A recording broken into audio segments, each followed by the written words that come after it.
Vénérable Maître Yakim Yaramed, que pouvez-vous nous apporter en ce qui concerne la transfusion sanguine et le transfert des organes? Ça veut dire que vous voulez poser la question si la transfusion sanguine est bonne ou mauvaise et le transfert des organes. Oui. Bon, sur le plan matériel, la matérialité, seulement la matérialité, je vais vous dire quelque chose. Vous savez, le sang est l'identification du corps à l'âme.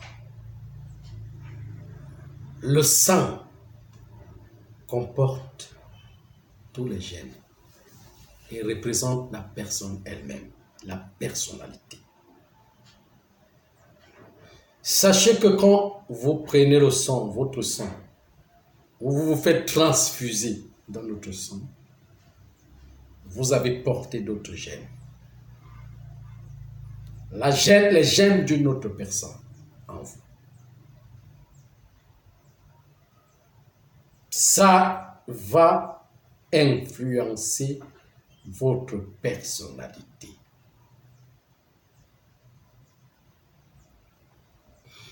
Bon, maintenant, dans l'éducation supérieure, ça peut se faire d'une manière telle qu'on peut dire que peut-être que les personnes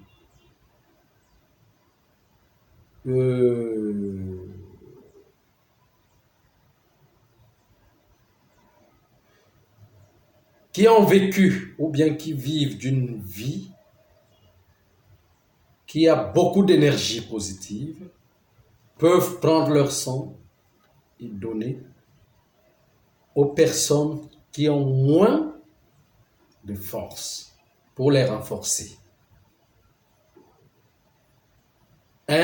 Pour essayer, pour changer l'aspect, leur vision, pour influencer leur personnalité.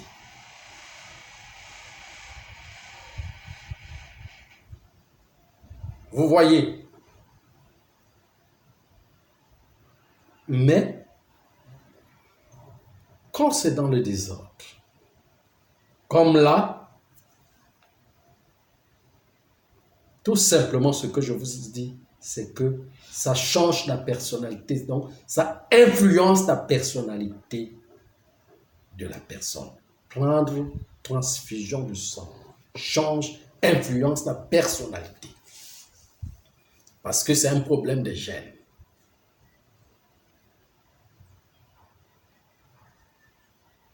Donc maintenant dans le mauvais, dans le règne que nous avons ici, auquel chaque personne a ses comportements, son éducation, sa vie. D'abord, c'est parce que le sang, c'est ce qu'on mange. C'est ce qu'on mange, c'est ce qu'on boit, c'est ce qu'on fait.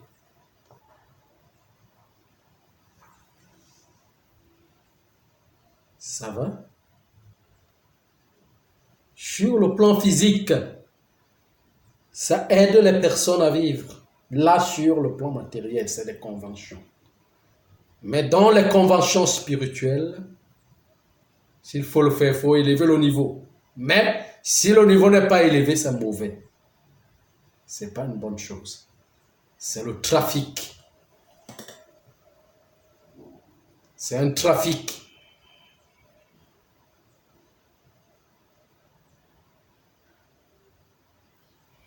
Bon, c'est bien beau de dire que j'aide mon frère ou ma soeur, ou j'aide mon voisin à lui donner le sang.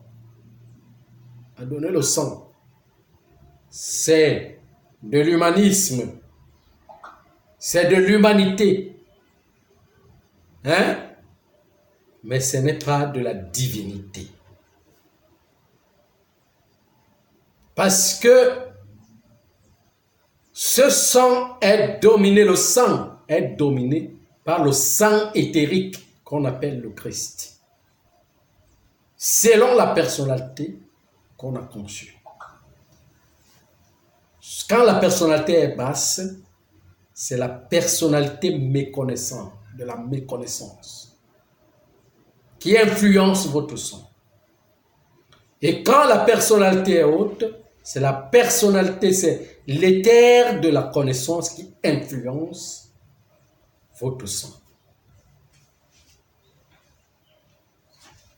C'est une cohésion de l'état génétique de l'éther à la matière. Je vous ai dit que c'est l'éther qu'on appelle l'éternel.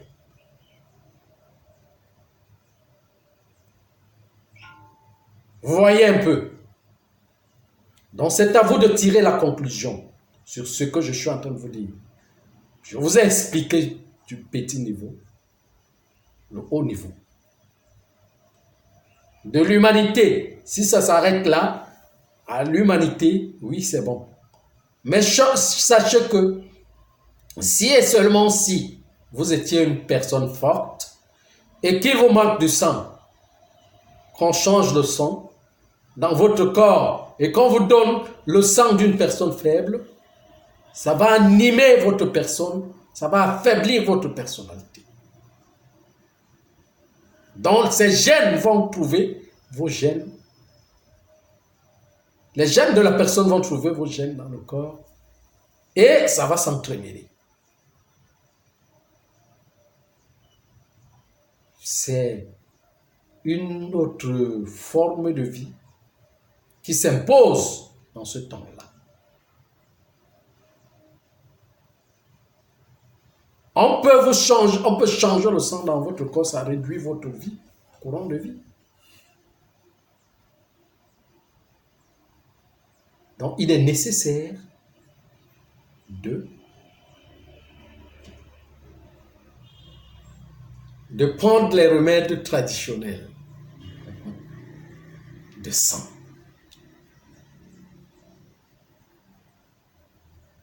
Vous voyez un peu ce que je suis en train de dire. Donc c'est ça qui est clair. Et qu'en est-il des organes? Le cœur, les poumons, les reins? Bon, c'est un trafic. Là, encore, c'est une autre chose. Parce que pour le sang, on peut même transfuser le sang d'une personne dans votre corps et que cette personne part chercher les plantes, ceci, cela, il renforce encore son corps avec le sang. Hein? Mais, quand on enlève un organe dans votre corps pour donner à une autre personne, vous-même, vous ne restez plus avec. Quand on vous enlève un rein pour donner à une autre personne, vous-même, vous n'avez plus de rein. Vous avez perdu un rein. Hein? Et on appelle ça comment? On appelle ça crime. On appelle ça crime. Ça veut dire que vous avez assassiné, vous devenez un meurtrier, vous avez tué quelqu'un. Vous avez tué la vie d'une personne. La personne elle-même qui prend son organe pour vendre, sa responsabilité, elle a réduit sa vie, c'est tout. Donc, le trafic des organes, le transfert des organes, c'est réduire les organes dans un corps pour mettre dans un autre corps, pour que ce corps continue à vivre et tuer l'autre, c'est tout. Réduire la vie de l'autre pour continuer. Réduire la vie de l'autre corps pour que l'autre corps continue, pour qu'un autre corps continue à vivre. C'est ça. On dit que ceux qui ont de l'argent mangent ceux qui n'en ont pas.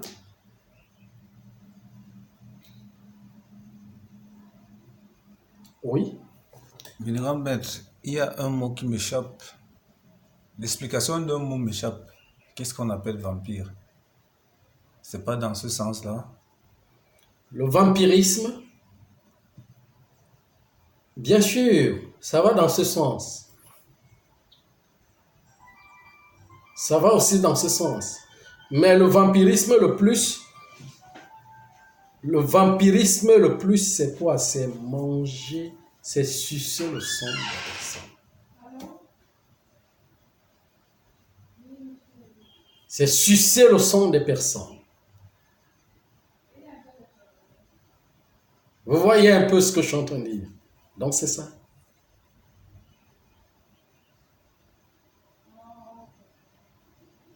Encore une autre question? Non, merci. Venez remettre.